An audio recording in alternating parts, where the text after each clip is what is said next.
ନବା ପାଇଁ ଆସିଛୁ ତୁ କିଏ ଦେଖ ଆଣ୍ଟି ତମେ ଏମିତି ରାଗନି। ଏ ଆଣ୍ଟି ଫାଣ୍ଟି କହିବୁ ତ ତଣ୍ଟି କାଟିଦେବି ରେ ପୁଅ। କହିଲା କଣ 16-17 ବର୍ଷ ମୋର ଏବେ ଚାଲିଛି। କହିଲା କଣ ଆଣ୍ଟି ତତେ ମୁଁ କୋଉ ଆଣ୍ଟି ଦେଖାଉଛି? ତୋ ବୋପାର ଶଳା ମୁଁ, ତୋ ବୋପାର ଶାଳି କିବେ ମୁଁ? ଦେଖ ରାଗ ନାହିଁ ସୁନ୍ଦରୀ, ମୁଁ ତମ ସ୍ୱାମୀକୁ ସୁନ୍ଦରୀ ନେବାକୁ କଣ କହୁଛୁ? ସୁନ୍ଦରୀ କଣ କହୁଛୁ? ଦେଖିନି ଜୀବନରେ କେବେ ଝିଅ ଦେଖିନି ତୁ? ଅଭଦ୍ର କୋଟିକା। ଓହୋ ରାଗନି, କହ ତମେ ଏମିତି ରାଗ ନାହିଁ। ତୁ କଣ ପାଇଁ ଏଠି ଆସିଛୁ ରେ? ବାଡି ଖା କଣ ପାଇଁ ଆସିଛୁ ଏଠି କହ? ତମ ସ୍ୱାମୀକୁ ନେବାକୁ ଆସିଛି ମୁଁ। ତୁ ନେଇକି ଦେଖେଇଲୁ ମୋ ସ୍ୱାମୀକୁ। ଯଦି ନେଇଥିବୁ ନା ଏ କୁରାଡି ଦେଖୁଛୁ, ଦେଖ ରେ ପୁଅ ଏ କୁରାଡି କାଟିକି ତୋ ଗୋଡ ଛୋଟା କରିଦେବି। ଗୋଟେ ଗୋଡ ଏଇଠି ରଖିଦେବି, ଆଉ ଗୋଟେ ଗୋଡ ନେଇକି ସ୍ୱର୍ଗପୁରୀକୁ ଯିବୁ। ନେଇକି ଦେଖେଇଲୁ ମୋ ସ୍ୱାମୀକୁ। ମର୍ତ୍ତ୍ୟ ମଣ୍ଡଳରେ ଦେହ ବହି, ଦେବତା ହେଲେ ବି ଡାଏ।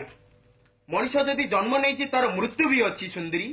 ଅଛି ମୁଁ ଜାଣିଛି, କିନ୍ତୁ ମୋ ସ୍ୱାମୀ ମତେ ଏତେ ଜଲ୍ଦି ଛାଡିକି କୁଆଡେ ଯିବେନି। କହିଲା କଣ ଡାଇଲଗ କଣ ମାରୁଛୁ ଏଇଠି? ବସିକି ଦେଖାଉଛୁ ନା କଣ ମତେ? ସେ ସବୁ ବେପାର ଏଠି ଚଳିବନି। ଯା ସିଧା ଯା ତୋ ଜନ୍ମପୁରକୁ ପଳା ଯା। ସୁନ୍ଦରୀ ତମେ ମୋର କିଛି କରିପାରିବ, ତମେ ମତେ ଚିହ୍ନିଛ? ତୁ ମତେ ଚିହ୍ନିଛୁ? ମୁଁ କିଏ? ମୁଁ ସାବିତ୍ରୀ, ଜାଣିଛୁ? ମୋ ସ୍ୱାମୀକୁ ମୁଁ ବହୁତ ଭଲ ମୁଁ ୟମଲୋକର ୟମରାଜ। ଯା ବେ ତୁ ୟମଲୋକ ୟମରାଜ ହେଇତେ କି ଯୋଉ ରାଜ ହଉ ତା ବାଡି ଖା ଏଇଠି ଆସିଛୁ କହୁଛି ରମୁଛି। ଏଇ ଦେଖ କାଢବେ ତୁ ସେଇଟା କଣ ଦେଖଉଛୁ? ମୋ ସ୍ୱାମୀ କଣ ଦେଖୁଛୁ ସେଇଟା? Data downloading. ଲୋଡିଂ ସ୍ପେଲିଂ କହିଲି ବେ ବହୁତ। ମେନ୍ ଜିନିଷଟା ନେଇଗଲି, ଏଇଟାକୁ ନେଇକିନା ଆଚାର କରିବୁ ଲୋ ଝିଅ। ନେ ମାମୁ ନେ। ସ୍ୱାମୀକୁ ତୁ ନେଇକି ଯାଉଛୁ? ରହରେ ବାଡି ଖା ତୁ ଏଇଥିରେ କାଟିକି ତୋ ଗୋଡ ଭଲ। ରହରେ ବାଡି ଖା।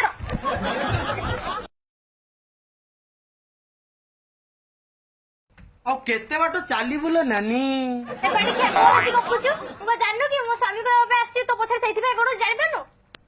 ଏ ବୋଉଲୋ ଏଇଟା କଣଟା ଲୋ? ଏଇଟା କଣଟା? ଏଇଟା ମୋର ଜାନ, ଜାନ ମାନେ ମାନେ ମୋ ଭାଇକିଲ। ଆରେ ଏଇଟା ମୋ ଭାଇକିଲ, 4 ହ୍ୱିଲର ଭାଇକିଲ। ଛି ଛି ଛି ତତେ ଟିକେ ଲଜ୍ଜା ଲାଗୁନି? ତତେ ଗାଡି ଫାଡି ମିଳିଲାନି, ସେଠୁ ମଇଁଷି ପିଠିରେ ବସିକି ବୁଲୁଛୁ? ଛି ଏ ମାକିଡି ହୁଣ୍ଡି, ତୁ ଜାଣିପାରୁନୁ ପେଟ୍ରୋଲ ରେଟ୍। ଆଉ କଣ କହୁଛୁ ଜାଣିପାରୁଛୁ ତ? ସରି ମୋର ଭୁଲ ହେଇଗଲା। କହ। ଜାଣିପାରୁନୁ ପେଟ୍ରୋଲ ରେଟ୍ 70 ଟଙ୍କା ହେଲାଣି। ଆଉ ମଇଁଷି ଧରି ବୁଲିନି ଆଉ କଣଟା ବୁଲିବି? ହଁ ଛାଡ ତୁ ମଇଁଷି ଧରିକି ବୁଲୁ କି ମଇଁଷିର କ୍ଷୀର କାଢିକି ଯୋଉଥିରେ ପକେଇକି ବୁଲୁଛୁ ବୁଲୁ। ତୁ କିନ୍ତୁ ମୋ ସ୍ୱାମୀର ଜୀବନ ମତେ ଦେଇଦେ, ତାପରେ ତୁ ଯୁଆଡେ ଯାଉଛୁ ଗଲୁ, ମତେ ଟେନସନ ଦେନା। ମୁଁ ଜଲ୍ଦି ମୋ ସ୍ୱାମୀର ଜୀବନ ଫେରେ ଦେଇକି ଯା। ଶୁଣ ଆଣ୍ଟି। ଆଣ୍ଟି କଣ କହୁଛୁ?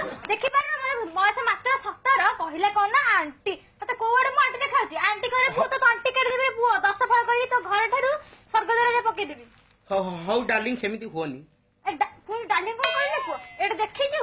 ହାଣିଦେବି ରେ ପୁଅ। ହଉ ଲୋ ମା, ମତେ କ୍ଷମା କରିଦେ, ମତେ କ୍ଷମା କରିଦେ। ଶୁଣ, ଏଇ ୟମରାଜର ହାର୍ଡ ଡିସ୍କ ଥରେ ଡାଟା ଆସିଗଲେ